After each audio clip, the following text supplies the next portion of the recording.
दोस्तों, ये डायलॉग तो आपने सुना ही होगा कि हर बाप का भी एक बाप होता है।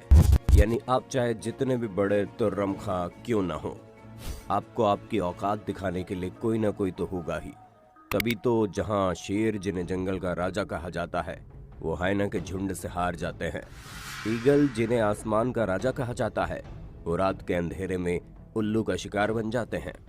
ठीक उसी तरह पानी में मौजूद हर एक जीव को अपना शिकार बनाने वाली किलर व्हेल यानी कि ऑर्कास, जिसे किसी से भी डर नहीं लगता, यहाँ तक कि दुनिया की सबसे खतरनाक शार्क तक को अक्सर इसके आगे हार माननी पड़ती है।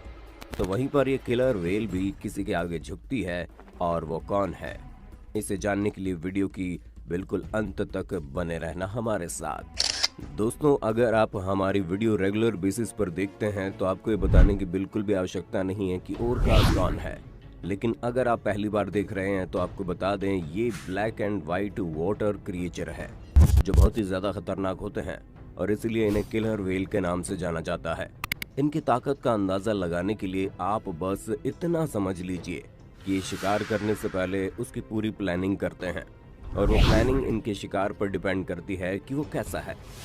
अब जाहिर सी बात है कि ये अक्सर ग्रुप में शिकार करते हैं, इसीलिए ये इतने बेहतरीन शिकारी हैं और इनके पास हर एक चीज़ की पूरी प्लानिंग पहले से ही तैयार रहती है। अब जैसे कि शार्क का शिकार करने के लिए इन्हें उसे गुमराह करना पड़ता है, तो मछलियों को बिना प्लानिंग के ये लोग अपना भोजन बना लेते हैं। और जब बात व्हेल की आती है तो एक साथ कई सारे ऑर्कास मिलकर व्हेल को लगातार परेशान करते हैं। जहां कहीं कोई इन्हें काट रहा होता है तो कोई धक्का दे रहा होता है, यानी कि व्हेल के टाइम पर ये उसे पूरी तरह से थका देना चाहते हैं और इतना घायल कर देना चाहते हैं कि वो उनके चंगुल से बचकर निकल ना पाए।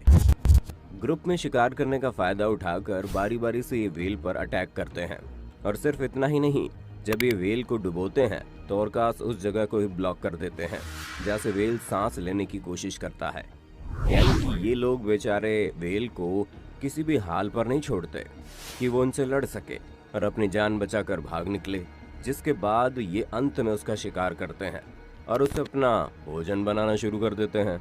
अब जाहिर सी बात है, ये सारी चीज़ें ये ग्रुप के बल पर ही कर पाते हैं, वरना तो व्हेल के बच्चों का साइज कभी कभी इन ऑर्कास के साइज से बड़ा होता है। अब आप खुद सोचिए, जब नॉर्मल व्हेल इनसे इतनी बड़ी होती है तो ब्लू व्हेल का क्या होगा। ब्लू व्हेल दुनिया में अब तक पाया जाने वाला सबसे बड़ा क्रिएचर है, यानी कि इससे बड़ा न लैंड पर न वाटर पर कोई भी जीव आपको नहीं मिलेगा, जिसका वजन 190 टन का होता है। अब आप खुद ही सोचिए, भला 3 से 4 टन का ऑर्कास चाहे जितने भी खतरनाक शिकारी क्यों न हो, लेकिन ब्लू व्हेल की ताकत के आगे इनकी हालत खराब हो जाती। इसलिए ब्लू व्हेल से थोड़ी दूरी बनाकर रखने में ही ये अपनी भलाई समझते हैं। लेकिन इन ऑर्कास का सबसे कॉमन शिकार बेबी व्हेल्स है, और ऑर्कास इन्हें इतना कॉमनली खाते हैं कि व्हेल्स को अपने साथ साथ दूसरों के बच्चों को भी सुरक्षित रखना होता है। अब आप समझ सकते हैं कि इनका खौफ कितना ज्यादा है, और इन्हें इतनी आसानी से इनका शिकार मिल जाता है, इसलिए इनके नखरे भी कम नहीं है। तभी तो अधिकतर बेबी व्हेल्स की ये सिर्फ टंग खाते हैं और बॉडी का बाकी हिस्सा ऐसे ही छोड़ देते हैं। ठीक ऐसे ही शार्क के साथ भी होता है। ऑर्कास केवल उनका लीवर खाते हैं क्योंकि इसमें यूजफुल सब्सटेंस होते हैं, या फिर कह लीजिए इनके लिए शार्क विटामिन जैसे होते हैं जिन्हें खाकर इन्हें एक्स्ट्रा एनर्जी मिलती है। अब आप सोच रहे होंगे कि हम इतनी देर से ऑर्कास की तारीफें कर रहे हैं, क्या कोई इनको हराने वाला भी है? तो भाई लोगों, स्पर्म व्हेल्स ऑर्कास को टक्कर देने के लिए हमेशा तैयार रहते हैं। हालांकि फीमेल और बेबी स्पर्म व्हेल तो अक्सर इनका शिकार बन जाते हैं, लेकिन जब बात मेल स्पर्म व्हेल की आती है तो ऑर्कास की हालत खराब हो जाती है, क्योंकि एक एडल्ट स्पर्म व्हेल का वजन 90 टन का होता है और ये काफी अग्रेसिव और स्मार्ट भी होते हैं। इसलिए ऑर्कास का स्पर्म व्हेल से पंगा लेना इनकी सेहत के लिए सही नहीं होता। स्पर्म व्हेल के अलावा द ग्रेट व्हाइट शार्क भी ऑर्कास से 2-2 हाथ करने के लिए हमेशा तैयार रहती है, या फिर आप ये कह लीजिए कि द ग्रेट व्हाइट शार्क इनकी सबसे बड़ी दुश्मन है। एक बार द ग्रेट व्हाइट शार्क ने इन पर हमला कर दिया तो इनका बचना नामुमकिन हो जाता है। इसलिए शार्क का पहले हमला करना जरूरी है, वरना ऑर्कास इन्हें गुमराह कर देते हैं और एक एक करके शार्क को पलट देते हैं, जिससे शार्क को कुछ समझ में नहीं आता, और इसी चीज का फायदा उठाकर ये उन्हें फटाक से अपना भोजन बनाना शुरू कर देते हैं। अब आप खुद ही सोचिए, जब इतने बड़े बड़े खतरनाक जीवों को ये अपना शिकार करने की रणनीति से हरा सकते हैं, तो ये कितने बड़े शिकारी होंगे जिन्हें हरा पाना बहुत मुश्किल है। अब अगर मगरमच्छ की बात करें तो ऑर्कास मगरमच्छ का शिकार आसानी से नहीं कर सकते। जहां मगरमच्छ की स्किन काफी टाइट होती है, प्लस इनके जबड़े भी काफी स्ट्रांग होते हैं, पर मगरमच्छ भी इनका शिकार नहीं कर सकते क्योंकि इनके पास इतना बड़ा मुंह नहीं होता है कि वो 4-5 टन के ऑर्कास को अपना भोजन बना ले।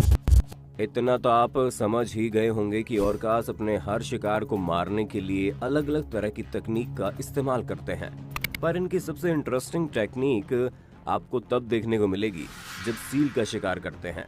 सील अक्सर सांस लेने के लिए पानी से बाहर बर्फ के ऊपर बैठ जाती है ताकि आराम कर सके और वहां उन्हें कोई खतरा नहीं होता, पर ये शिकारी जानवर उन्हें चैन से सांस भी नहीं लेने देते।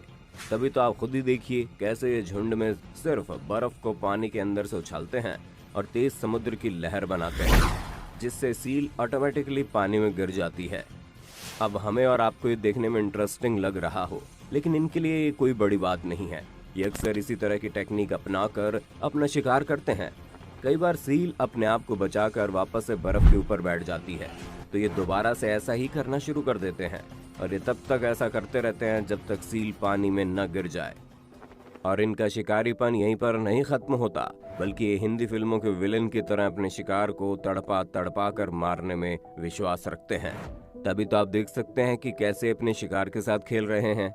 ये नहीं कि उसे चुपचाप खा ले, इन्हें तो उनके साथ खिलवाड़ करने में मजा आ रहा है। वैसे जब हमने हिंदी फिल्मों की बात कर ही दी है, तो आप अपनी फेवरेट फिल्म का नाम अपने होस्ट और दोस्त सैम को कमेंट करके जरूर बताइए।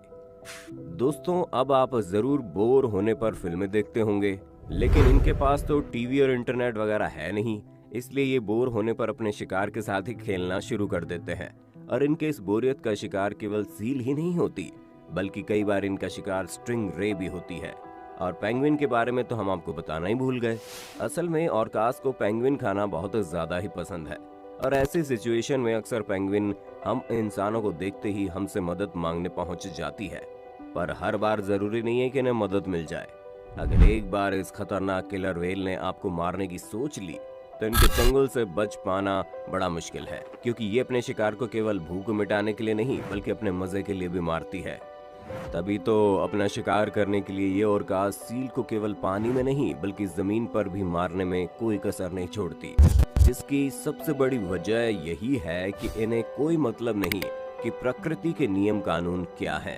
इन्हें सिर्फ और सिर्फ अपना शिकार करना होता है, और इनकी यही शिकार करने की इच्छा कभी कभी इनके लिए परेशानी भी खड़ी कर देती है।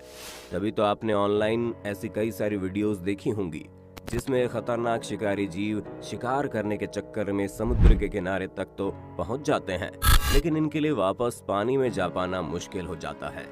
इसी चक्कर में ये लैंड एरिया में फंसे रह जाते हैं, और फिर ये ऐसे मासूम बनकर रोना शुरू कर देते हैं कि किसी को भी इन पर तरस आ जाए। और इस तरह की सिचुएशन में इनके पास केवल एक ही मदद होती है, और वो है हम इंसान। जी हाँ, हम इंसान ही इनकी मदद कर पाते हैं, वरना तो शिकार के लालच में अपने आप को मौत के कगार पर खड़ा करने वाले ये किलर व्हेल खुद से तो पानी के अंदर वापस जाने में इतने ज्यादा समर्थ नहीं है। हम ये नहीं कह सकते कि हम इंसान ही ना रहें तो इनकी पॉपुलेशन कम हो जाएगी, वरना इतना जरूर है कि हमारे बिना कई ऑर्कास बहुत बुरी मौत मरने को मजबूर हो जाएंगे। और होंगे भी क्यों नहीं, जब ये दूसरे जीवों को इतनी बुरी मौत देते हैं तो प्रकृति इन्हें छोड़ेगी थोड़ी ना। बाकी दोस्तों, आपका इनके बारे में क्या कहना है हमें कमेंट करके जरूर बताइए, और इसी तरह के इंटरेस्टिंग वीडियोस को लगातार देखते रहने के लिए हमारे चैनल को लाइक, शेयर और सब्सक्राइब करने में हल्की सी भी देरी ना करें। धन्यवाद।